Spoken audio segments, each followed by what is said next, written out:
तो हेलो दोस्तों, आज के इस वीडियो में हम बताने वाले हैं कि जो स्टूडेंट अभी तक कुछ नहीं पढ़े हैं, बिना पढ़े कॉपी कैसे लिखें और बिना पढ़े कॉपी लिखने का क्या तरीका है जो एग्ज़ामिनर आपको नंबर दे देगा। देखिए, कुछ पॉइंट मैंने जेन्युइन पॉइंट इस वीडियो में कवर करूंगा। यदि आप उस पॉइंट को कवर करते हैं तो ज़रूर है कि आप बिना पढ़े कॉपी लिखने का तरीका मैं बता दूंगा इस वीडियो में। बिना पढ़े आप लोग नंबर अच्छा ला पाइएगा, तो वीडियो को पूरा ज़रूर देखिए। चैनल पे पहली बार आए तो चैनल को सब्सक्राइब ज़रूर कर लीजिए। देखिए, पहला क्या है, बिना पढ़े 95% कैसे लाएं। मैट्रिक और इंटर बिना पढ़े 95% कैसे लाएं। अगर आपको कुछ नहीं आता है, यदि आपको कुछ नहीं आता है तो आप एग्ज़ाम में जाके बैठना नहीं है। उसके लिए मैं बताऊंगा कि आप लोग एग्ज़ाम में जाके कॉपी में क्या कीजिएगा।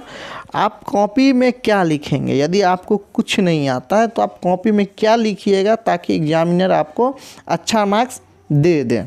आप कॉपी में कैसे लिखेंगे, आप कॉपी को कैसे लिखेंगे वो भी तरीका मैं इस वीडियो में बताने वाला हूँ, तो वीडियो को पूरा ज़रूर देखिए। चलिए, रूल वन क्या है, 5 रूल इस वीडियो में बताने वाला हूँ। सबसे आप लोग चैनल को सब्सक्राइब मत करिएगा अभी, पहले वीडियो को पूरा ज़रूर देखिए। यदि वीडियो में लग रहा है कि हाँ सर अच्छा पॉइंट्स बताएं, तभी चैनल को सब्सक्राइब भी करिएगा और वीडियो को लाइक भी कीजिएगा। सबसे पहले परीक्षा में आप काला और नीला पेन लेकर जाइएगा, याद रखिएगा। सबसे पहले परीक्षा में आप काला या नीला पेन लेकर जाना है, याद रखिएगा। आप सबसे पहले पूरा प्रश्न अच्छा से पढ़ लीजिएगा। जैसे ही आप लोग को प्रश्न पत्र मिलेगा तो क्या करना है, सबसे पहले पूरा प्रश्न पत्र को पढ़ लेना है, क्योंकि 15 मिनट जो है आप लोग को प्रश्न पढ़ने के लिए ही मिलता है। तो आप लोग 15 मिनट पूरा प्रश्न को अच्छा से रीड कर लीजिएगा। दूसरा पॉइंट क्या है, आपको एक ऑब्जेक्टिव OMR शीट दिया जाएगा। सबसे पहले आप लोग को ऑब्जेक्टिव OMR शीट दिया जाएगा। जो प्रश्न आता है पहले गिनती करके टिक कर लीजिएगा। देखिए, पहले तो प्रश्न पत्र मिलेगा तो 15 मिनट में प्रश्न पत्र अच्छा से पढ़ लीजिए। उसके बाद ऑब्जेक्टिव, सब्जेक्टिव का काम पहले नहीं करना, याद रखिएगा। सबसे पहले ऑब्जेक्टिव पे फोकस करना है, यानी सबसे पहले जो प्रश्न आपको आता है अच्छा से उसको पहले हल्का टिक कर लीजिएगा कि ये प्रश्न हमको बनाना है, पहले टिक कर लीजिए। उसके बाद OMR शीट को आराम से भरिएगा। और OMR शीट भरने का भी कुछ तरीका है जो वहाँ पे लिखा रहता है।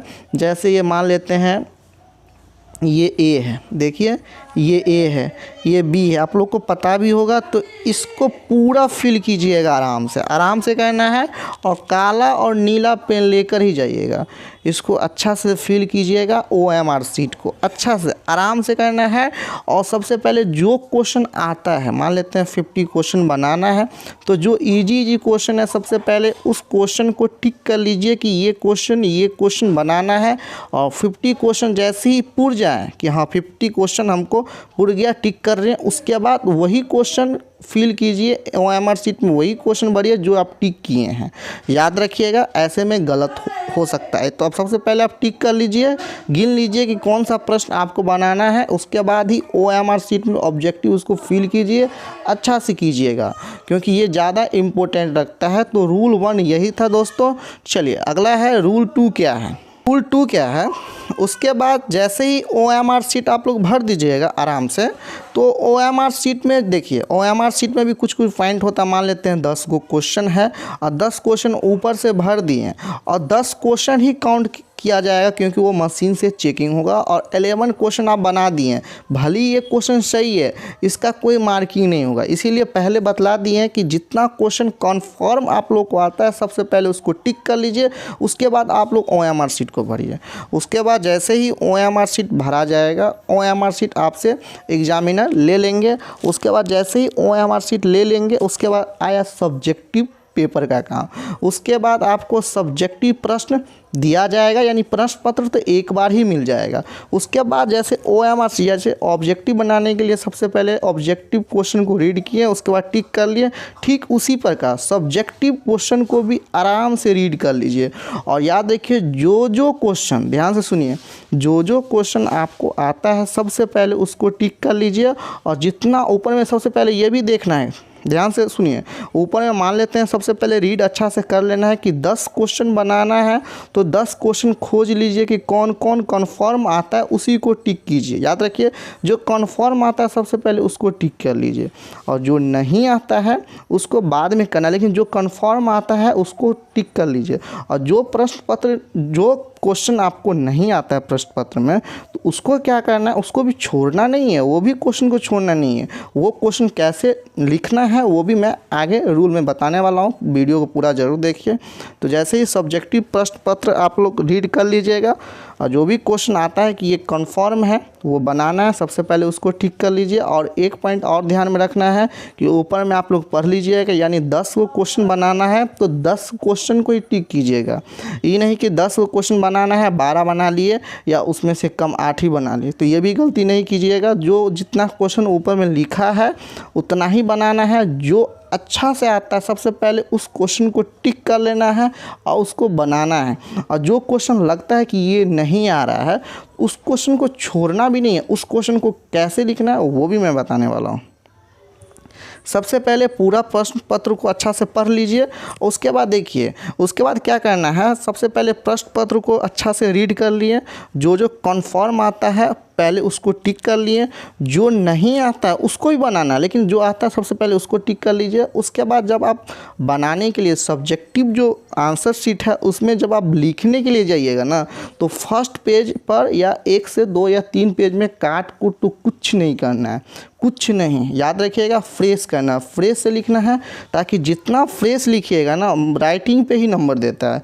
तो जितना आप कोशिश कर सकते हैं कि राइटिंग को बेहतर से बेहतर बनाना है तो आप लोग कीजिएगा। आपको जितना अच्छा राइटिंग बना सकते हैं उतना अच्छा कीजिएगा। और देखिए कुछ पॉइंट है जो मैं आगे बता रहा हूँ। रूल 3 क्या है दोस्तों, जब आपको प्रश्न पेपर मिलेगा तो अच्छा से पढ़ कर जो प्रश्न बनाना है उसे टिक कर लीजिए। वही बात मैं पहले भी बता दिया हूँ। कॉपी, उसके बाद जब आप कॉपी लिख रहे हैं ना, जब आप प्रश्न पत्र पढ़ लिए उसके बाद आप आंसर शीट लिख रहे हैं, जो भी क्वेश्चन आप बना रहे हैं, जो भी क्वेश्चन का आंसर आप दे रहे हैं, उसमें सबसे पहले तो आप अच्छा से बना लीजिए और वही प्रश्न बनाइएगा जो आपको अच्छा से आता है। ये नहीं कि मान लेते हैं जो क्वेश्चन अच्छा से आता है नहीं और वो क्वेश्चन आप बना लिए और पहले या दूसरे पेज में ही आप उसको कटम कुटम कर रहे हैं, तो यहाँ एग्जामिनर के नज़र में आप क्या लगेगा कि ये स्टूडेंट वीक है। यानी एग्जामिनर के नज़र में ये भी नहीं आना चाहिए कि ये स्टूडेंट वीक है, इसको छुपाना है। यही तो है नंबर उठाने का तरीका। जो बच्चा अच्छा से तैयारी नहीं किया है, यही तो टिप्स है कि नंबर आप कैसे गेन कर सकते हैं। यानी जो प्रश्न आता है उसको सबसे पहले अच्छा से उसको लिखिए। और हाँ, यदि मान लेते हैं कि ये प्रश्न पत्र आता है और उसको लिख रहे हैं तो राइटिंग बना के लिखना है। और दूसरा नंबर, कुछ भी यदि उस बीच में कुछ भी गलती हो जाए, मान लेते हैं यहाँ पे लिख रहे हैं लिखना, मान लेते हैं लिखना, अब इसमें देख रहे हैं कि लिखना में मान लिया लिखा गया धोखा से दीर्घी का, तो अब ये नहीं कि उसको हम क्या करना है, उसको ऐसे कट करना है। नहीं, ये नहीं करना है दोस्तों। यदि लिखा गया तो लिखा गया, उसको छोड़ दीजिए। उसको क्या करना है, उसको छोड़ देना है और छोड़ने के बाद आगे बढ़ जाना कि उसको वहाँ पे काटना नहीं है। क्योंकि देखिए, क्योंकि आपका जो एग्जामिनर है ना, वो आपका ये नहीं देखेगा, बीच में वर्ड से उतना ध्यान नहीं देता है, बस कॉपी फ्रेश स्टेपिंग पे नंबर मिलता है। ध्यान से सुनिए। तो आप लोग को कोई भी आंसर में कुछ भी 1-2 शब्द यदि गलती हो जाए तो याद रखिए उसको छोड़ के आगे बढ़ जाना है। इतना याद रखिएगा, फ्रेश होना चाहिए आंसर। और आंसर जैसे ही आप फ्रेश लिखिएगा, बीच में कहीं भी कटम कुटम नहीं होना चाहिए। और हाँ, कॉपी लिखते समय तो आप गलत शब्द का प्रयोग मत कीजिएगा, गाना, गाली और ये सब जो होता है भद्दा अभद्र शब्द सब का प्रयोग मत कीजिएगा। नहीं तो एग्जामिनर का नज़र में जैसे ही आप गलत हो जाइएगा ना, तो वहीं से आपका जो मार्किंग है वो थोड़ा कम होता चल जाएगा। तो ये मत कीजिएगा। एग्जामिनर के नज़र में अच्छा से अच्छा बनना है, ताकि देखिए आपका तो कॉपी देख के ही एग्जामिनर आपको गेस करता है कि ये स्टूडेंट कैसा है, क्योंकि आपको तो कभी देखने के लिए तो एग्जामिनर गया नहीं है। तो ध्यान से सुनिए, आप लोग कॉपी में आंसर शीट में कभी भी अभद्र शब्द का प्रयोग मत कीजिएगा। रूल 4 क्या है? रूल 4 देखिए काफ़ी इंपॉर्टेंट है। सभी प्रश्न का जवाब देना अनिवार्य है दोस्तों, याद रखिए। सबसे पहले आप टिक कर लीजिएगा।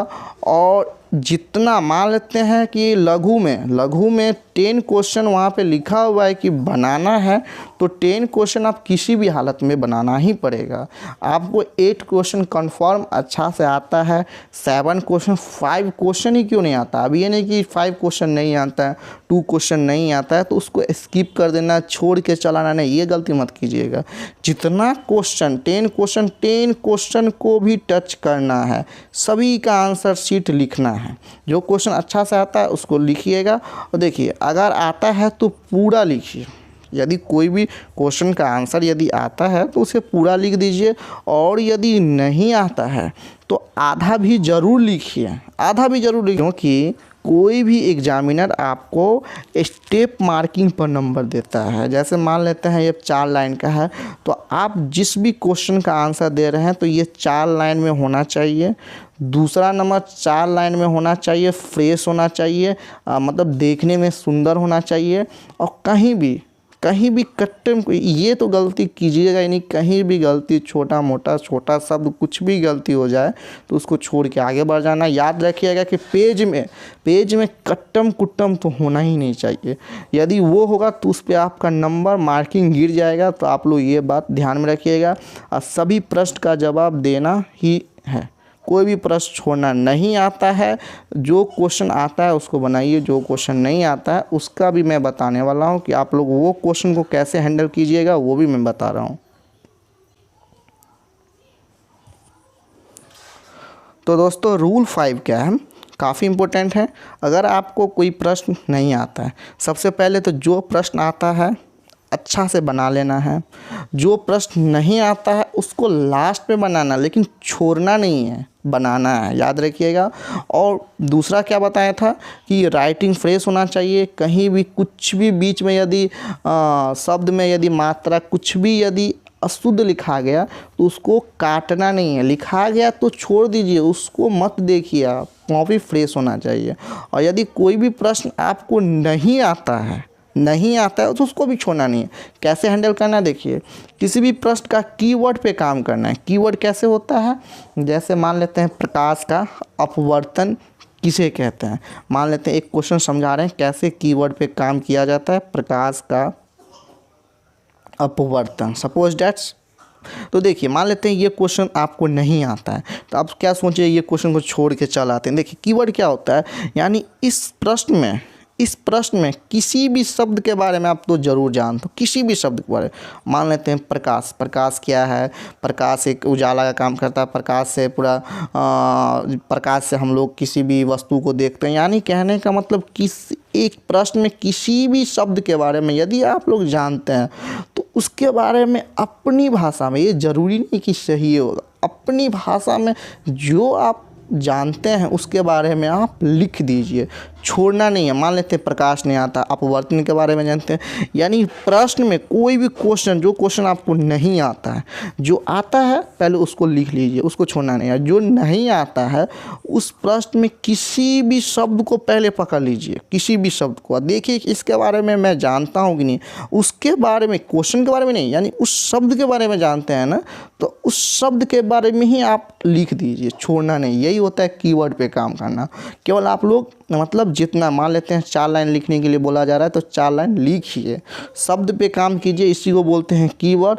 राइटिंग पे ध्यान दीजिए, राइटिंग फ्रेश होना चाहिए और किसी भी प्रश्न को छोड़ना नहीं। दिमाग में ये सेट करके जाना है कि हमको कोई भी प्रश्न छोड़ना नहीं है, कीवर्ड पे काम करना है। किस तरीक़ा से कीवर्ड पे काम करना है वो भी मैं बता दिया हूँ।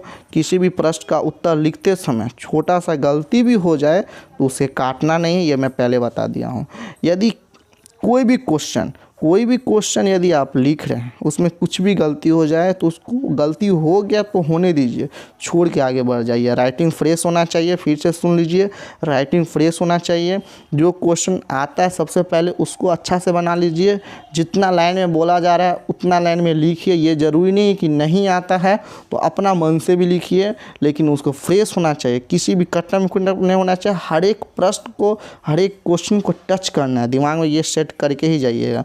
जो क्वेश्चन नहीं आता है उसको लास्ट में कीजिएगा, कीवर्ड पे काम करना है। जो क्वेश्चन आपको नहीं आता है उस क्वेश्चन को कीवर्ड पे काम करना है। कीवर्ड पे किस तरीक़ा से काम होगा वो भी मैं बता दिया हूँ।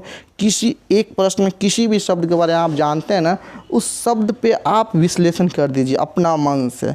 यदि आप लोग इतना लघु उत्तरीय, दीर्घ उत्तरीय इतना काम यदि आप करते हैं ना, तो मैं दावा करता हूँ यदि आप अच्छा से तैयारी नहीं भी किए हैं, यदि आपको नहीं भी याद है कोई भी प्रश्न, तो आप अच्छा मार्क्स क्या 80 यानी 90+ % लेकर ही आइएगा। यदि वीडियो अच्छा लग रहा होगा तो वीडियो को लाइक कर दीजिए। यदि चैनल पे पहली बार आए तो चैनल को अब सब्सक्राइब जरूर कर दीजिए।